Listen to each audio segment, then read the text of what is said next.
Let's see. This is going to be very meta. Right, we Now. are live. Now, me and Chad have just been having a laugh because we've been trying to make sure we can see ourselves. We're so vain.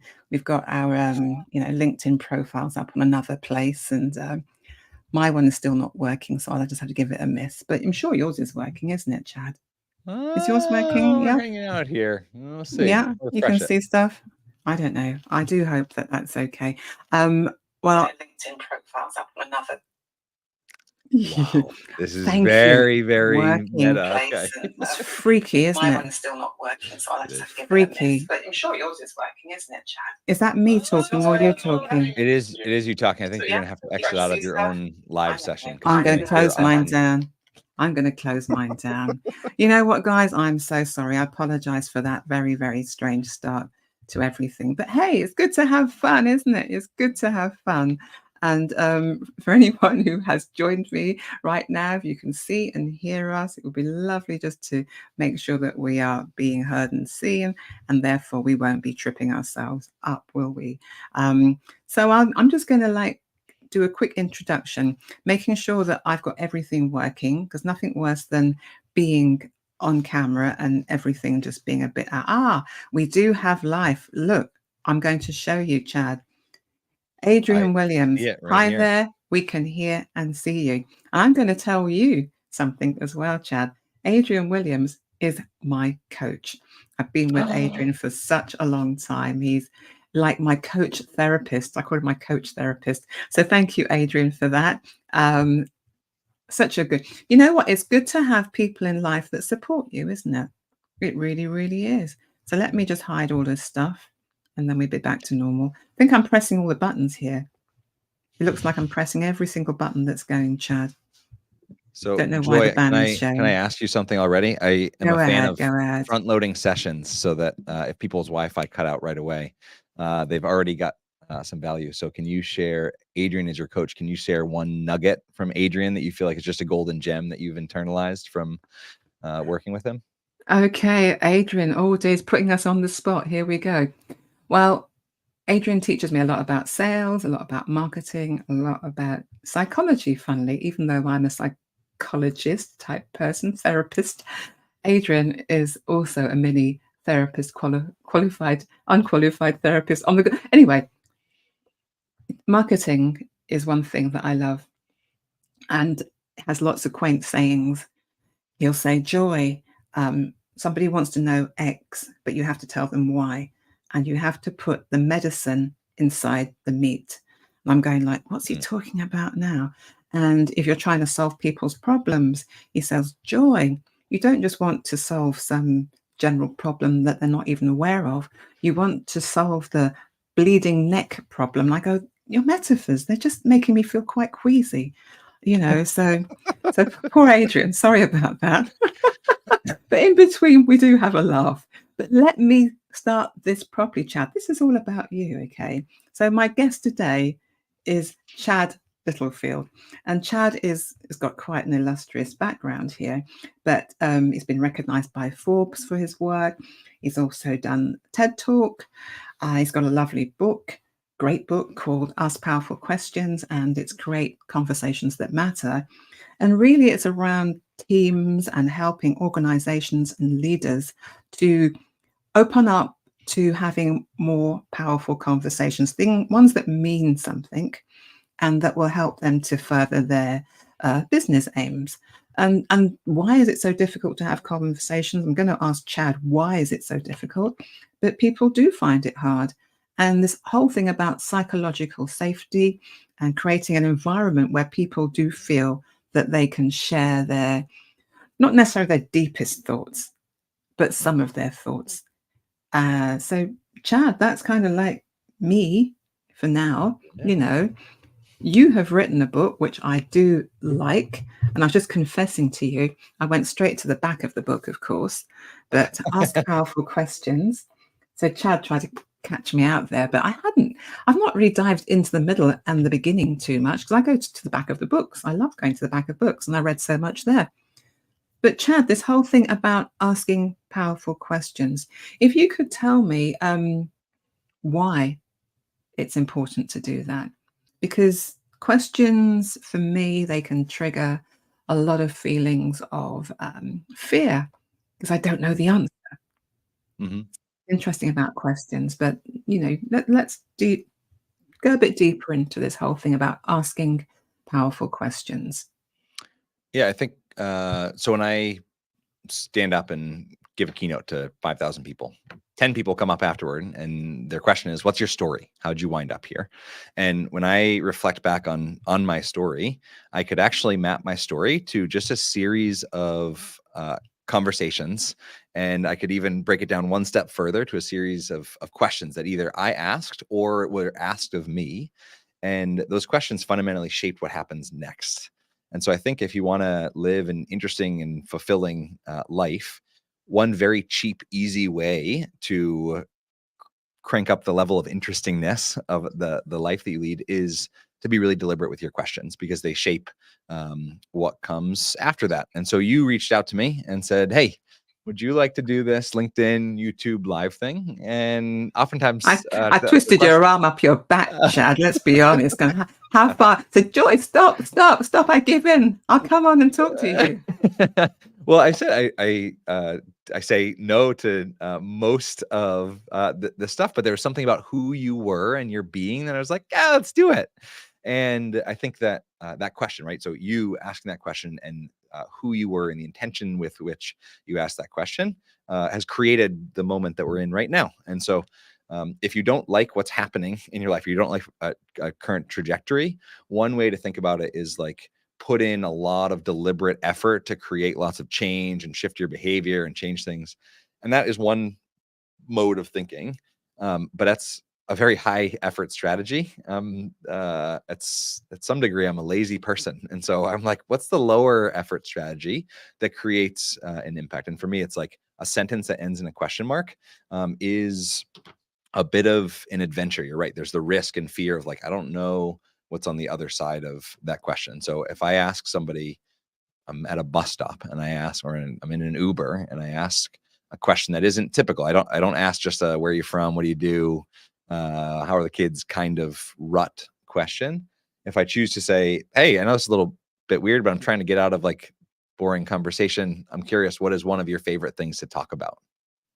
That is a social risk to do that, to shift the way that you're asking questions. But if you do, the chances that you get a reward, that you actually both get a reward, are quite high. It's actually pretty easy to win the conversational lottery when you've set your intention to create interesting conversations. And that's So for dealing me, with why is it that. important? It's like it gives you autonomy in the life that you lead. It's like a really useful tool to change what happens next.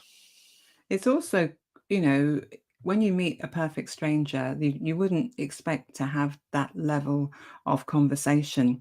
I was explaining to you that, from my therapy's perspective, also being an emotional intelligence coach, it is about always one on one. You're with people. So you end up having this invisible energy that goes on between you and the other person. And as I was listening to you, perhaps jumping into a conversation at that level, you seem to be prepared to give an awful lot because it takes a lot of energy to, should I say, start a fire. Yeah. You're a fire starter because you're meeting people at a very low energetic level, and you're going in and going boom, and you're being the spark in the room, which can be a little bit of a Mm. shock for people. So we were talking about swimming as well because you love swimming. You can either wade into the shallow end or dive into the deep end. Deep sea diver. That's what you are, Chad. I if you were on the receiving end of a conversation or meeting for the first time, I would like to think that your experience is typically not being thrust into the deep end. That it's actually much more. And I think there are, what we talk about in the book is how do you ask big questions, but remove the social risk for you and for, or especially for other people to answer them. And I think really phenomenal leaders, a big part of their job that is never talked about is, for me, is a leader's job is to assume the social risk for their people to have really good conversations. So don't leave it up to them. Don't make them take all the risk to get to know each other. So, and one way of doing that is you start off a weekly or monthly staff meeting and you set the intention and the culture of connection before content of like, hey, I know we've got a ton of stuff to do and things to sort out, and I value you more than the work. And so I want to just spend 3 minutes around this question. So in the chat, can you just type and if you're listening right now, feel free to answer this question in the chat. What is one of your favorite topics of conversation? So if I Right. were to There's a do that challenge as a to that's a leader, challenge to people already. that is a challenge to people. There's the question. Yeah. If I were to do that at the beginning of a meeting as a leader, that is a social risk. That is not something a leader would typically do. But if I did it Okay. and somebody answered that question, it would fundamentally change the way that that team understands, knows, and communicates with each other in a small way. But if I do that on repeat every month or every week, what it actually leads to is a team that is pretty effective at working together and knowing each other, and not a bunch of strangers trying to get something done and getting angry at each other when it doesn't work out. Yes, There and you go. you've really decided to focus on groups, especially just business groups, and people working together need to find some way of almost becoming one. I've been reading a book called, I think it's called Stealing Fire, but it's about how the sort of we've got the SAS, and I think you've got the Navy SEALs. Is it Navy SEALs? They Mhm. go in and they're just basically highly trained, and they do all this undercover work and God knows what, but they have to become one as opposed to individual units. And when I was thinking about the concept of what you do and reading more and more about what you do, it's making a team feel more like one unit. Or Yeah, am or I like getting a being little able. bit too deep there? Getting too deep there, No, Chad? it's Yeah. not too deep. One of the most common things when somebody reaches out is like, oh, I just want my team. So I just had somebody reach out from Google, and it's like, my team is doubling in size, and I really want them to be cohesive and to gel, but also quickly because we got a lot of stuff to do.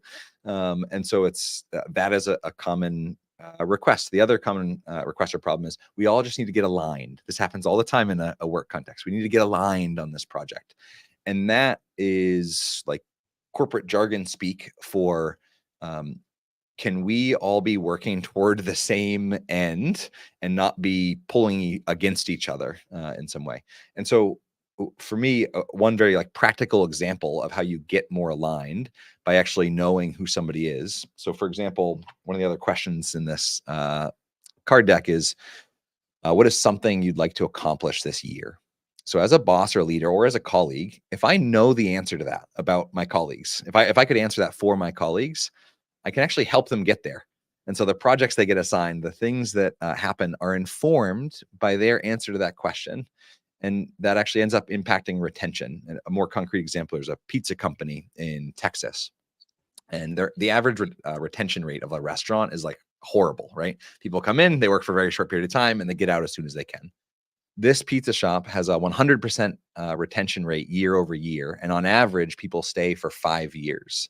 And one of the big reasons that they cite for that is when people come in, one of the first questions asked is, um, we know you might not want to work at a pizza shop for the rest of your life. It's okay if you do, but you probably don't. And so we want to know, like, where do you want to go? What do you want in life? And what is the next 5 years? What would the next 5 years need to look like so that you get there? And we would love, as a pizza shop, to help you get there. And so if that means editing your hours around you going to night school, cool, let's do it. And so this question is, that one single question is shaping retention and saving a company like a mountain of money and Yeah. influence And and what I'm hiring. also hearing there, Chad, is just it's me walking in and someone seeing, literally, quote unquote, seeing me. Mm. They are concerned about me. They actually want to know a little bit more about my where I want to head in life. You normally just go in and you would just do your job, and no one would know nothing much about you. I got someone in the audience actually agreeing with you as well. I haven't quite got the name up for this person, but I shall show the comment. So, whoever you are, my anonymous LinkedIn user, you always did that with your teams, and you made sure that you knew each other as a one unit. So that's so good. And yeah, so we're getting some real like agreement on what you're saying there. And some other nice comments in there. Christine has put one up too. Christine was talking about having a meaningful life and feeling that you have autonomy and networking. And this sense of being seen for me is a big thing. So when you say that, okay, the example you gave, it may well have just been a pizza place or an XYZ place, but it was more about the human approach to another human being. I think was the clincher there, because it happened. It could be anywhere. It could be anywhere, but you need to not feel that you're invisible.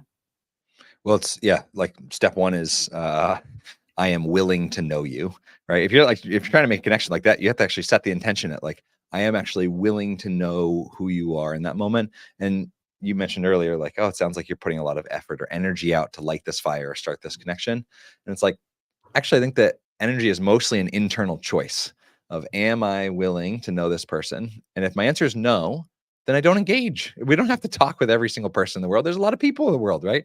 It'd be pretty unreasonable to connect with everyone all the time. And so when you make the choice, though, I am willing to know you, then you can start to move up the ladder of, I actually see you and I hear you and I'm tuned into who that person is.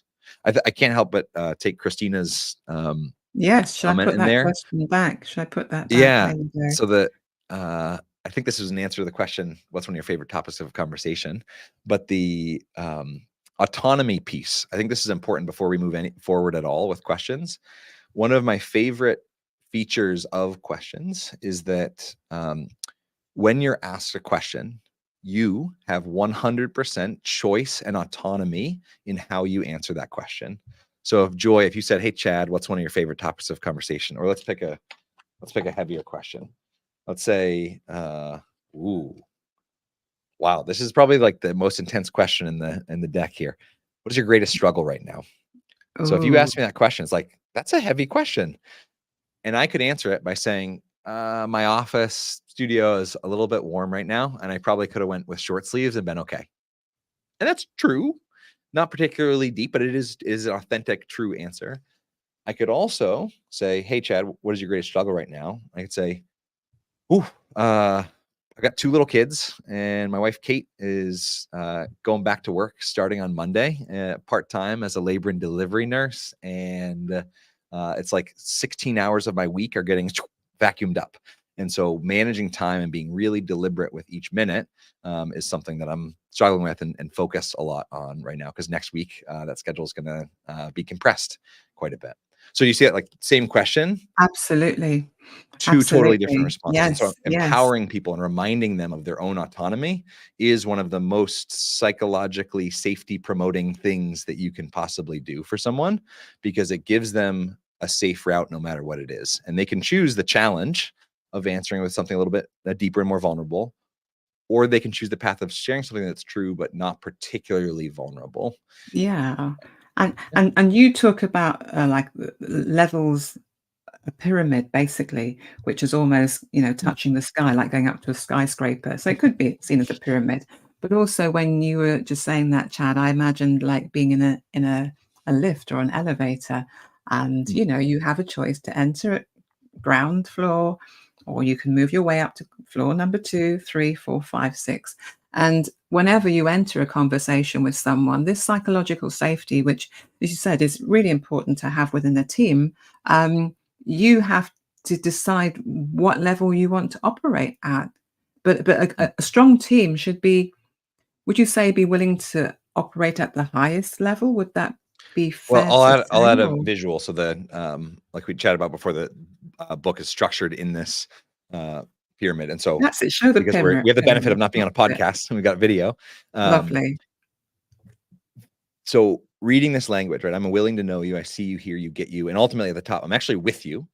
If every team and every team leader or director, whether from the CEO to just a mid-level manager, if they had a magic wand that could just go whoop and make everybody in the organization feel this, that would be really convenient, save a lot of time, and there would not be nearly as many people quitting their jobs or their bosses. The problem is that that magic wand doesn't exist, and that in between, like, making this happen is a bunch of messy human beings with 8-pound blocks on the top of our head, just trying to figure it out and do our best. And so the flip side to that for me is like, okay, what do I do with my hands? What are like the actionable mindsets, tools, and skills to create this impact? And so the Okay, first let's read level. them Oh, go through ahead. then. Let's read them Yeah, through yeah. then, because everyone's not necessarily able to see that. But the flip side of the pyramid, guys, had at the bottom level intention, then rapport, openness, listening, and the very top level is Empathy. empathy. Okay. And then the other longer sentences that you've got. And then the flip side. Right. So this is more the action-oriented intention report. These are behind this, and what we talk about at each level of this is both a mindset and a set of like very, very, very practical tools and like specific things you can say and do to accomplish the impact, which is on this side of the pyramid, which is at the intent level. It's like setting the intention. I am actually willing to know you, and then up, I see you, I hear you, get you, and I'm ultimately with you. And so Yeah. I'll just give a Okay. really concrete example when I say practical tool, because I like leaving a thing like this with like, what do I do differently in the next conversation I have? And so intention for me, I can, and maybe here we'll teach you some of the mechanics of how to ask really phenomenal questions. But none of that matters at all unless you get really clear about your intent. And here's why. For me, when you have, first of all, we're busy enough in life that rarely do we pause long enough to get clear about what our intent is in a particular dynamic. Yes, quite true. So if we do pause long enough and we come up with an intention, chances are that intent actually affects other people in some way. And so my belief is that when you have intentions that affect other people, but you don't clue them into what those intentions are, that is bordering on manipulation, right? That is trying to get somebody to do something or trying to get something to happen without bringing them into the fold. And so the tool that we share at this level, or the idea is to get really clear about your intention and share it with the person that it affects. And here's your cheat code. So let's say you've got a meeting and the goal or objective of the meeting is to, let's say, we just got a typical report out. We just need to report out what's happening. That for me is a goal or an objective. If you want to stretch it into an intention that is much more impactful, I would add a dot, dot, dot to the end of this. And I'd write two of my absolute favorite words in all caps. So we got to report out, share information, whatever else your goal is or objective. And you add the word so that to the end of that sentence. So we got to Pretty report things out simple. Pretty simple. so Yeah. that nobody is confused for the rest of the week. And so what goes in here, right, is a currency that people care about, and things that people care about are money and time and community and status and reputation, and like things that at a biological level we care about, Yes. currencies that we care about. And so if you really good leaders speak a second language, and it's not Mandarin or Spanish, it's actually the language of intent. It comes out in their email in the beginning of meetings, as they're in one-to-ones, as they're hiring people, as they're firing people. They're being really clear about what their intent is for that. And they're adding so that to the end and including a currency that the other person cares about. So it's not a report out so that I can get all my numbers straight, right? It's a report out efficiently so that we can end this meeting on time and you can go back to your families early, right? Like, now you're blending a work task with a currency that most people care about, which is efficient meetings and getting out early and meeting with their family. And so you see that that shift Of is course, pretty of powerful course. for people. And it is actually important to bring people into any decision that's being made, even if it's just a simple decision like, what would you like for dinner, Joy? At least I have a choice of saying, well, I'd like, a bit of cheese with a, bit of salad, as opposed to just being served up whatever that person has decided for me. And it's bringing people in so you can feel included. So that word inclusion feels like it's happening there. And that's also allowing people to feel closer to each other, as this, I said about, let's say, 5 people feeling like one person, but you begin to feel as though a sense of togetherness or community. everyone talks about the word community, but you are bringing that kind of community feel into it, so that what I do affects you, Chad, and what you do affects me. And I care about that, as Yeah. opposed to I don't care about it. So Well, you're almost it going makes a in huge then. difference. Yeah, and so, making a team feel like a team. There's a lot more going on behind it with this.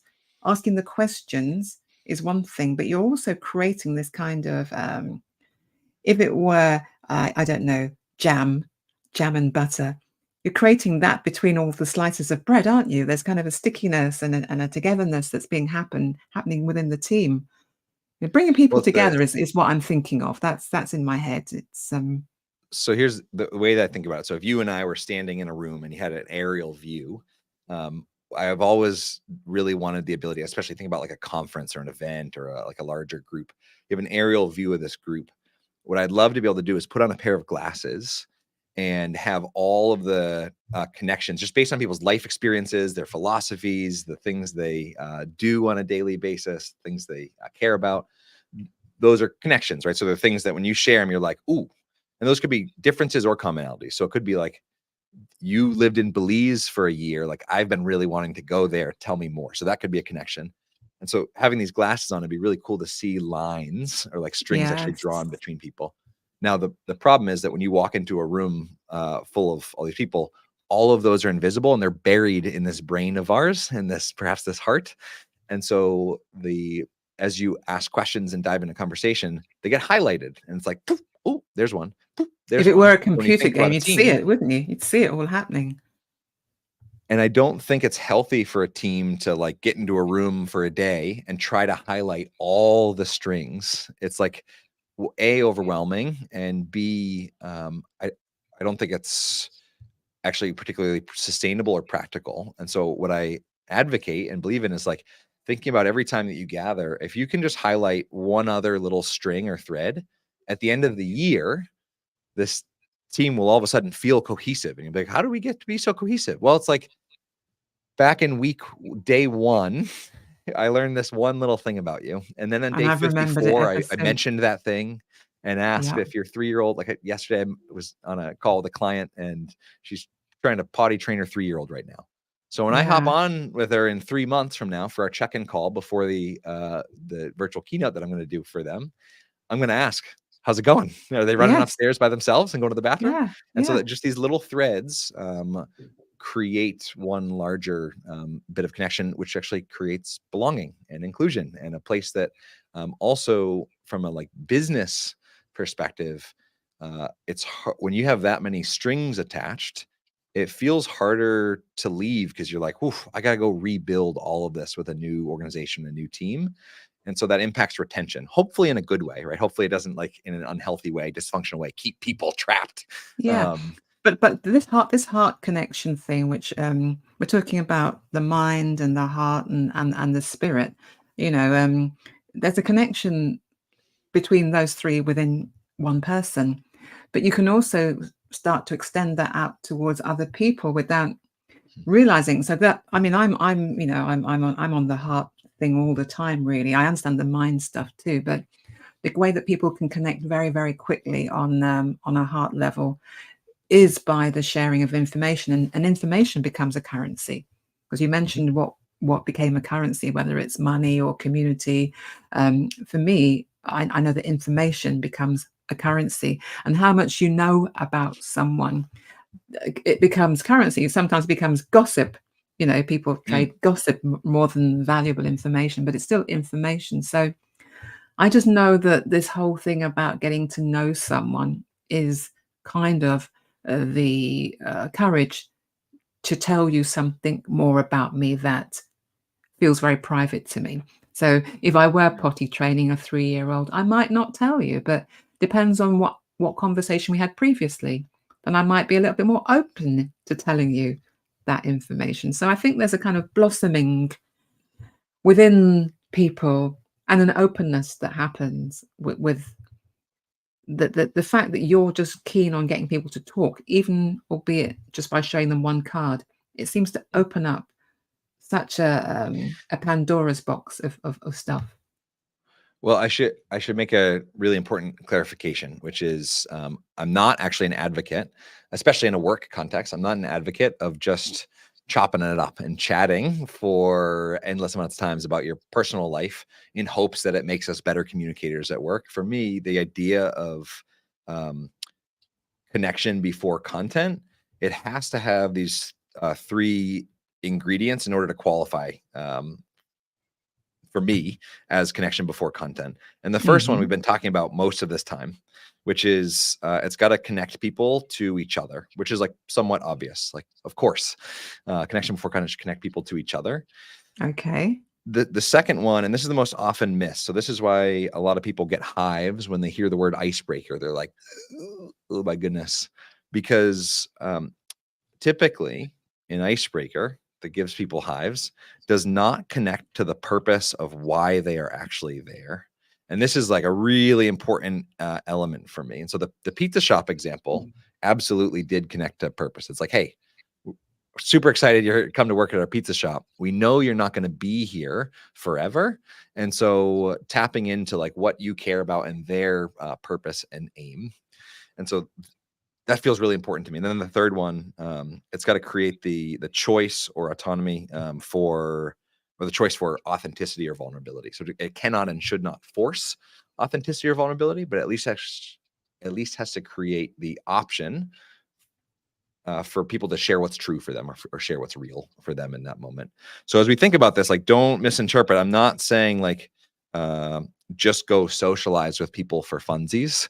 It's like a little Yeah. bit more intentional. And there's a little bit more philosophy and thought behind the types of connections you're forming, particularly in a work context as well. So what that could look like, and the way that a story about potty training might come into that, is what I shared with them, the actual prompt. Let's see if I have it. Okay.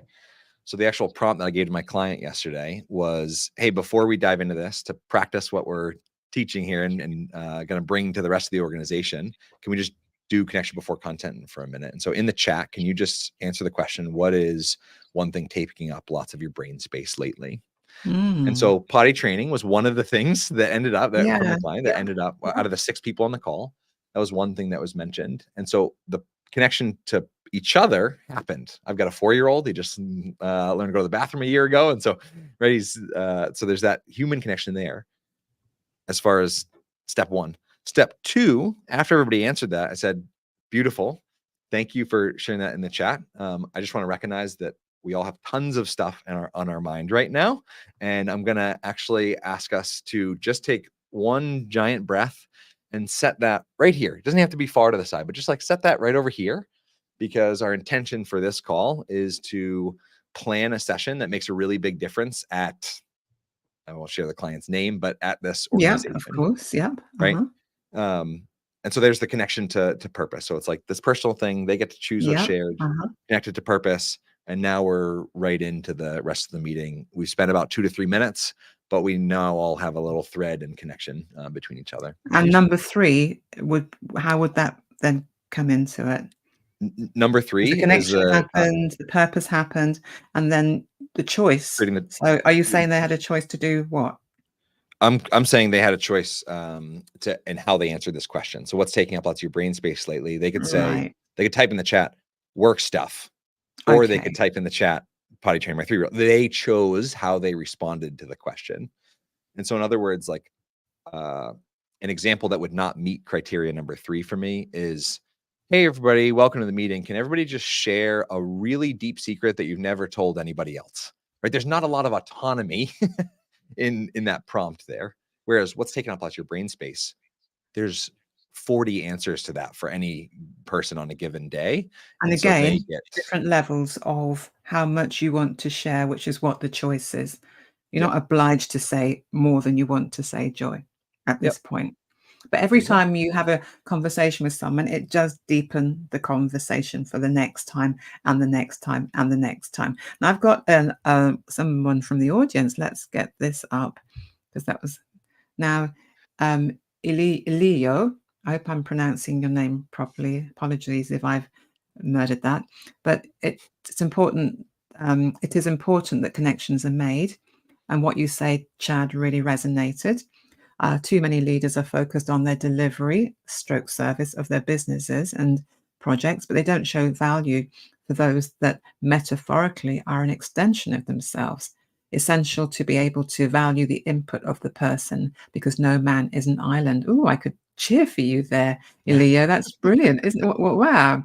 Taking up all my screen. I'm just gonna have to try and get myself above there, Leo. So I should hide Yeah. that question. But that was brilliant. Wasn't that a great question? It's lovely. This is, Yeah. I had a mentor once define adventure for me as embarking on an experience where the outcome is uncertain. So by that point, a lot of stuff that people might not typically think of as adventurous, I think could be put in the category of an adventure. Like a conversation with a stranger or a conversation with your mom could be an adventure if you are pursuing it in a way that you're not actually sure what's going to happen next. And there's something exciting about adventure. There's something that as human beings, like we like to fill in curiosity gaps. And so the reason I mentioned that is like that comment. We're hosting a LinkedIn Live to have a brilliant little nugget or insight like that. We couldn't have predicted that Elio would offer that up. And I think there's something to be said for the mystery and adventure that happens in conversation. That for me is like, I think I'm on a bit of a life mission to remind people how cool a dialogue purely for the sake of a dialogue can be. To just be in conversation and to like not worry about getting something out of it, not worry about moving somewhere, not worry about like a transaction, but the purpose in and of itself is actually to be in dialogue with another human being. And I think these little black boxes that we all keep in our pockets constantly pull us away from just being present with one another. I was going to mention that actually, Chad. I was going to say about, ask the question, do you think the art of conversation is dying every time we introduce another level of technology that's meant to supposedly connect us? It seems to be disconnecting us. And this whole thing about walking around now, literally glued to a phone, looking down at your phone, getting backaches. I projected into the future what human beings will look like. They're all going to have like curved backs. I've decided that if it continues. But the art of conversation is interesting and really failing to teach people exactly what you just said. Having a conversation with no particular outcome wanted. We're just going to have a conversation. But within the business world, you're trying to connect people to their humanity, but then also trying to tie it back to you're in a business environment where you've got your KPIs and God knows whatever to meet. You're trying to meld those two together, aren't you? Because you are trying to Yeah. bring out humanity. Like, I'm a human being, you're a human being, we're on the same team, but let's meet on that level first of all to help us to deepen the projects and the business relationships that we have to have afterwards. Yeah. And again, this actually, if you want to, this actually relates to Elio's question that was just asked in the chat. If you want to highlight, I think the second to last comment that she said, Mhm. also, can I ask, should we steer away from icebreakers? I'm a trainer and I use these a lot to open up suggestions. So first of all, a lot of people understand the word icebreaker and it's a useful meme, perhaps. Although for some I'll people, put the when they question hear up that so word, everyone can see where you're yeah, taking this one, Chad. Yeah. So Leo's got another question for us. Basically, wants to just remind us about icebreakers because she's a trainer and she uses those a lot to open to and the suggestions on those. question Perhaps the specifically word's is, should wrong. I Perhaps steer away from icebreaker's this? wrong. Who knows? Oh, Well, hang this on. is Sorry, for me. sorry, Chad. Let me just let you Yeah, it's all good. continue, sir. Continue. I'm um, in charge, but I'll let you be in charge for now. Go for it. you can go. You can No, go. no, You no, got no, some. you first. You No, no, no, gentlemen no, no, first. no. Yeah, go on, do it. I'm gonna zip it. Go on. For me, I'm on a secret mission to gently eradicate the word icebreaker from the planet, and replace it. Replace it with what I think is a more intentional uh, phraseology of connection before content. And so it's recognizing that there's content there, and the important tie-in going back to this is that connection before content connects people to the purpose of why they're there. And so if you're calling it an icebreaker, but it connects people to each other, it connects them to the purpose of why they're there, and it gives people choice and autonomy, then fine, call it whatever you want to. I don't really care. But the idea is, like, when you meet those 3 criteria, what you're doing is elevating the exercise or the moment to really create a whole heap more buy-in. So there are some people, if you're a trainer, most of the time, there is not 100% buy-in rate in a training. People walk in, they're mandated to be there. They got to get credits for something, certified. They got to keep a job. They're onboarding. This is just what they're doing. And so they come in arms crossed a bit. Defensive. Yeah.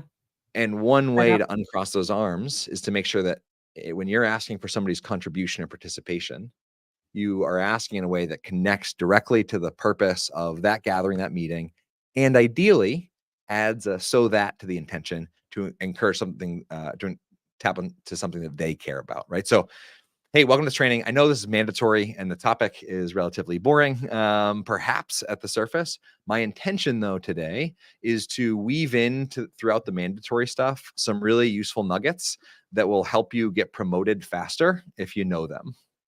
Right. So do you see that? Like, people care about getting promoted. They care about their wage. They care about that. And so if you're able to frame connection before content and some of the exercises and things that you're going to be doing in that language, and obviously you have to deliver on that promise too. You can't just like fluff people up. But if you're going to game to deliver on that promise, all of a sudden arms are like, I still don't really want to be here, but I'm at least intrigued enough to see what happens next. And do you And see that so, change in body language? You must have been in enough rooms, Chad, to actually be almost observing.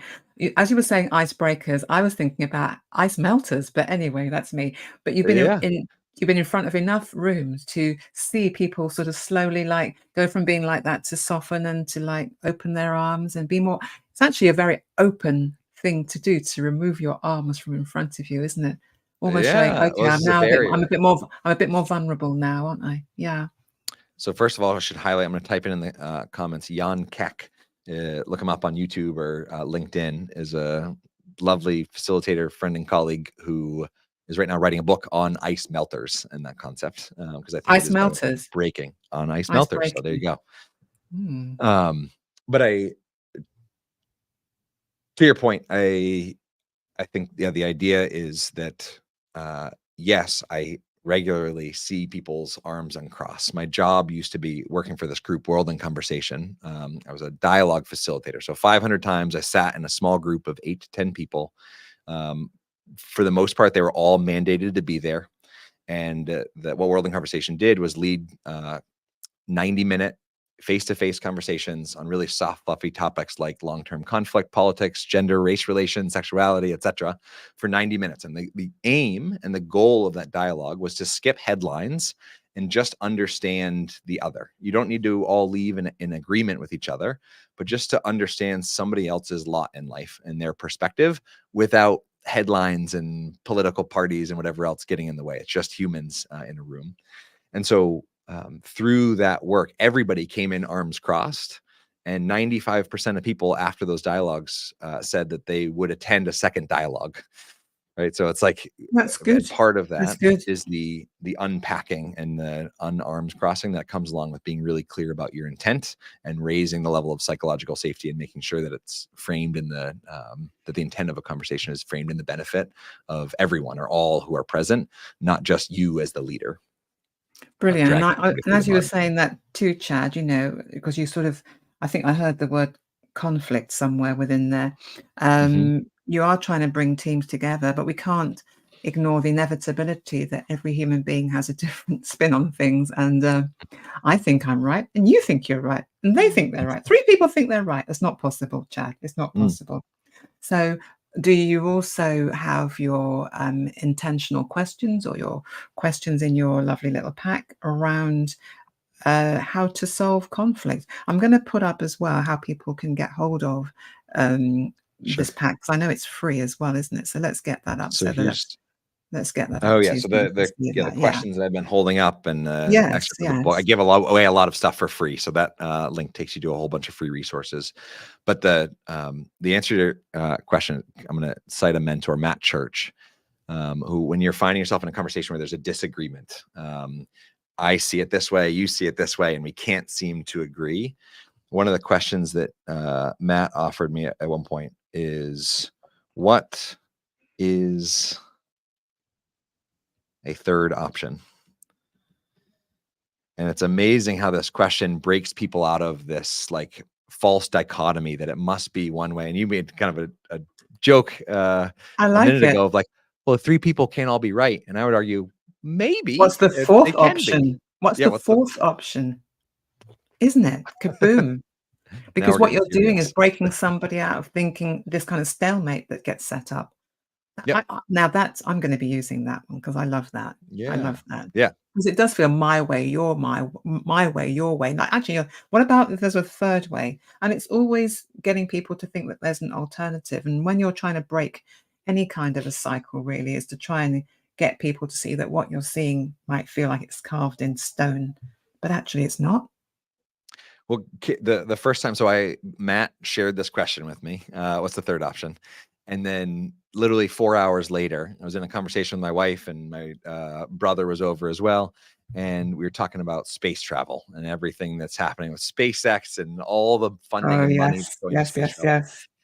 And my wife, who worked as a school nurse in education, is like seeing this whole system that's like starved for resources. And then you look at how we're spending billions of dollars to send a car into space. Yes. It's like, Yep, what is happening absolutely. right now? Yep. And so I really like space travel. I think it's exciting to think about like pioneering and checking new things out. And Kate is like, and absolutely enraged that that education starving for resources and money is being spent here. And so I just pause and ask, what's the third option? It's like, and open up all this creative conversation about how the two meld together. And is it only one or the other, or can they coexist and actually fuel each other in some way? And so I think in little ways and in like big conflicts, this question has a way of, if people are open enough to entertaining answering it, has quite a way of mediating conflict in a pretty simple, what is that, 1, 2, 3, 4, 5 word question. I like it. Yeah. I like it because, even when you said it to me again, even though I just heard it a couple of seconds beforehand, I went, "Is there a third option?" So it does actually, it doesn't, it gently makes you think, "There's another way." Yeah, yeah, Interesting. indeed. And the human mind is quite malleable when you get to working with it. And, it just thought, "Really? Is there another way?" And that's all you needed that person to think, like, "Is there another way?" So it Mhm. broke that kind of deadlock. I love that one. And I want you just to remind me again how, you came up with the cards. They're quite interesting because I initially thought, "Oh, I used to play that when I was 10." I played lots of card games, Chad. So this is on a very high level. This is on a very business level, and it's being used in Yeah. businesses. So, it's been elevated. You've elevated the status Ah. of these cards. But I wondered how you came up with that because, because as we get older, we're so resistant to anything from childhood, and we go, "Oh, I'm an adult. I can't do that. That's just, that's childish stuff." How did you get the idea and then get beyond the resistance of Hmm. adults saying, "No, I refuse to play those card games. I'm far too old." Well, it's interesting. It's Was there a was any resistance? Was there resistance? There might not I have was gonna been. say Why did they it's a give it very all up? strong story of resistance, and having, like, I have personally physically been in a place and led a question swap exercise with these cards with over 100,000 people. So between speaking engagements, like, I've given everybody in the audience a card, asked them to pair up with another person, ask their questions, swap cards, and pair up with somebody else. And so this is self-facilitating swapping exercise done in a group of 8,000 and in a group of 8. And I have never had the exercise flop. And I think part of the reason is I have never met a person who doesn't have a desire at some core level to be seen, heard, and understood. And so when they're asked a question that they've never answered before and shared a piece of their world, whether it's something small, like what's one of your favorite topics of conversation, or a big struggle, or something in between, right? It's this moment of like, life's really busy. I may not have actually had somebody witness me and just care about what I was saying for 2 to 3 minutes. And so the resistance is like, I do things, and then there's a whole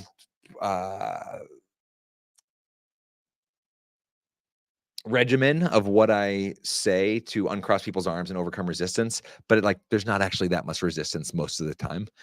The way I came up with 10 years ago, I created one deck for myself for a group that I was working with of younger kids, like middle school, high school age kids. And you ask high schooler and freshman, first year in high school, to pair up with each other and have a conversation and connect. It looks awfully awkward. They're like, what do we do with my hands? What should we talk about, et cetera? And so I just asked myself the design question: what could I put in between those two people to make that go better? And so I made one crappy prototype version for myself with no intentions to make a second deck ever again. And then an adult said, "Ooh, those are really awesome. How do I get a set?" I said, "You can't. This is the only one." Absolutely. And then I started thinking, Yeah. like, well, maybe you should be able to get a second set. What would that? And so I about 9 years ago launched a Kickstarter that got funded, and now we order them in batches of 20,000. They ship all over the world and are being used in organizations and schools and It's universities and everywhere amazing. else. Pretty Amazing. cool And I'm getting conversation. some feedback from Alio just saying that it's a blessing, this session. She's loved it. She has to go and do the school run, but looking forward to hearing more. Thank you so much for your contribution. Really loved what you had to say, Leo. So have a good time wherever you Yeah. disappear off to getting your kids. But yeah, the history behind how your idea blossomed is quite, yeah, you weren't expecting that to happen, but it was to connect people without the awkwardness and the embarrassment that definitely happens when you say, Joy, you're a stranger. Chad, you're a stranger. Have a conversation with one another. Like, What do I do? everybody panics. So it was, it acted as the connector, So acted as that connector. one of Mm. my favorite comments or pieces of feedback that comes after leading a question swap exercise like that is somebody who self-identifies as very introverted, kind of creeps up to me at the front of the stage, and they're like, or you could tell they were hesitant to even come up and say anything.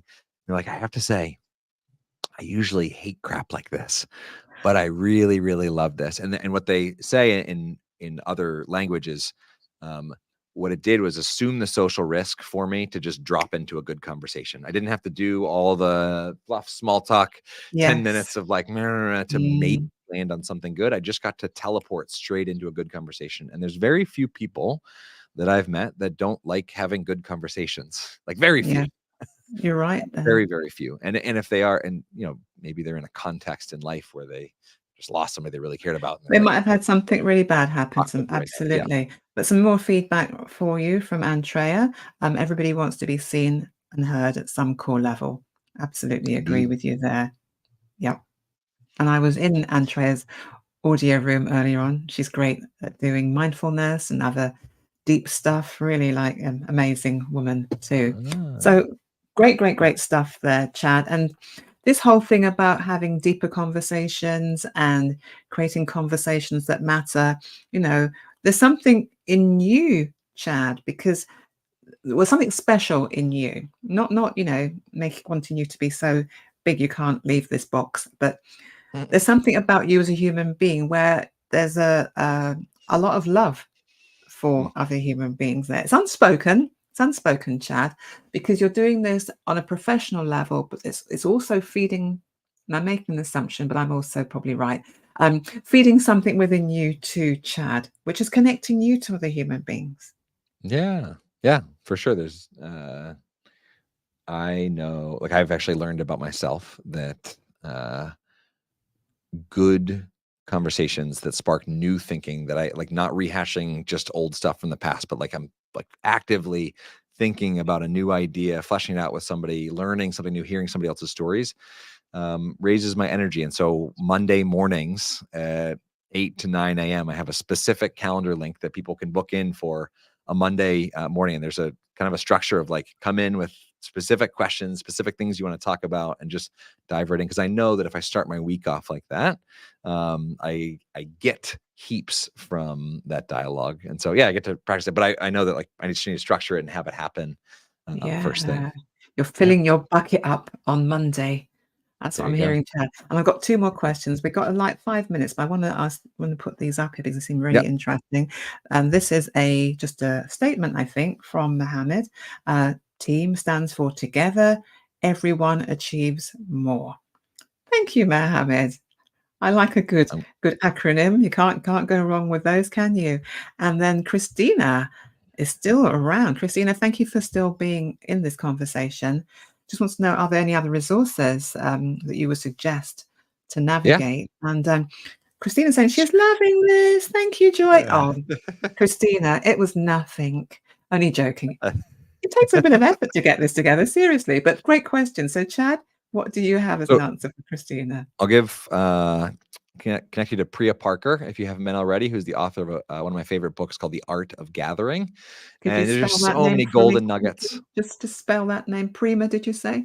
Priya, P-R-I-A. Priya. I'll type it in the comments. Yeah. Priya Parker, and her book, The Art of Gathering, is just an absolutely The Art of Gathering is just an absolutely brilliant resource. So fun to dive into. She's a very fun writer, and just packed with creative examples of how to step up the way that you gather and meet and organize people. So especially if you're ever in that role, that would be a big one.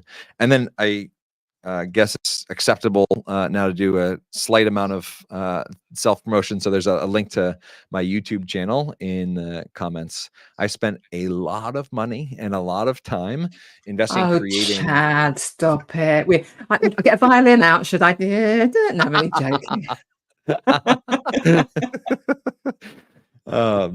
Creating 500 Put you plus off there, sorry. videos, and the title of almost every video is just a question that somebody's asked me in some context, and Wow. the video is my most useful practical response. And so there's tons of resources around there Lots of and resources there. ways to engage. There you go.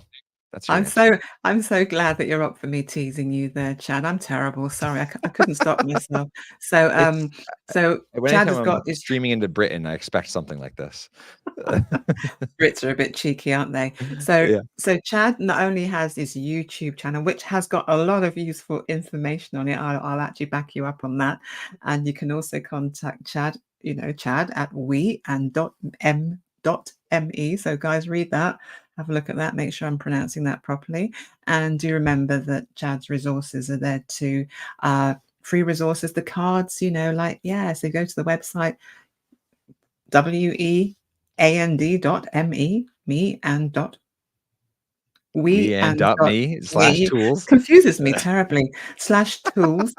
You can get the cards and you can start Yeah. having some nice conversations with people, getting in a little bit deeper into conversations than perhaps you ever have.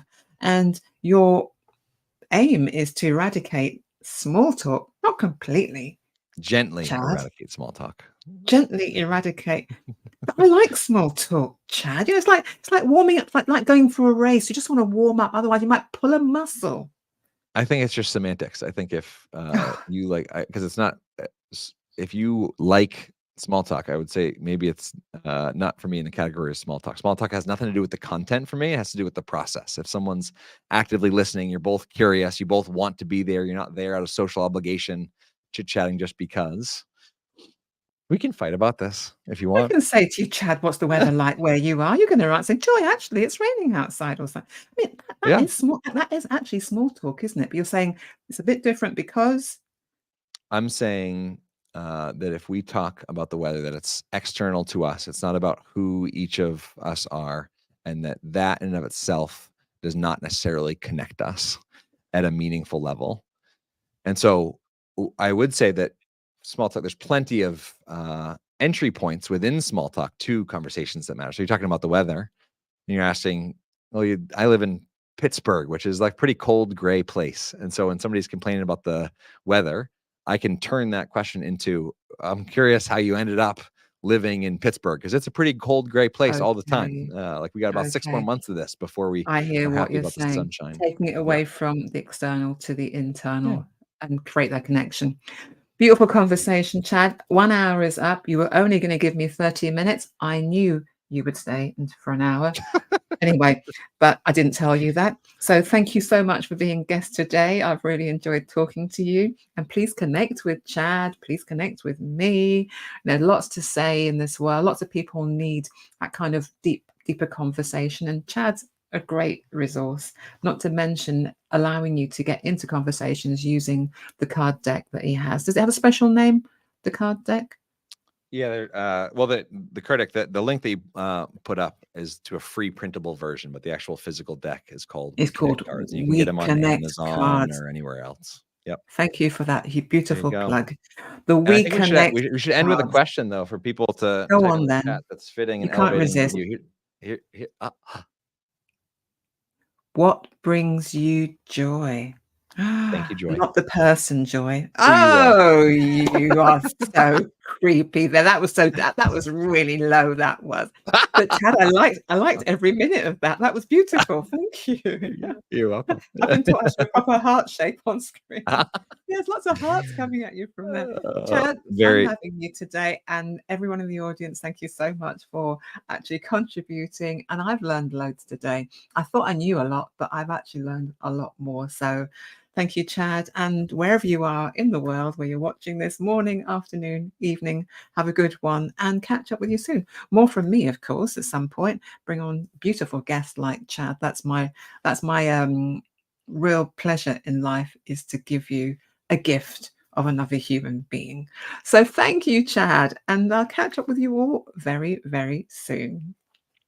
I'm going to hit the button now, guys. So bye, everyone.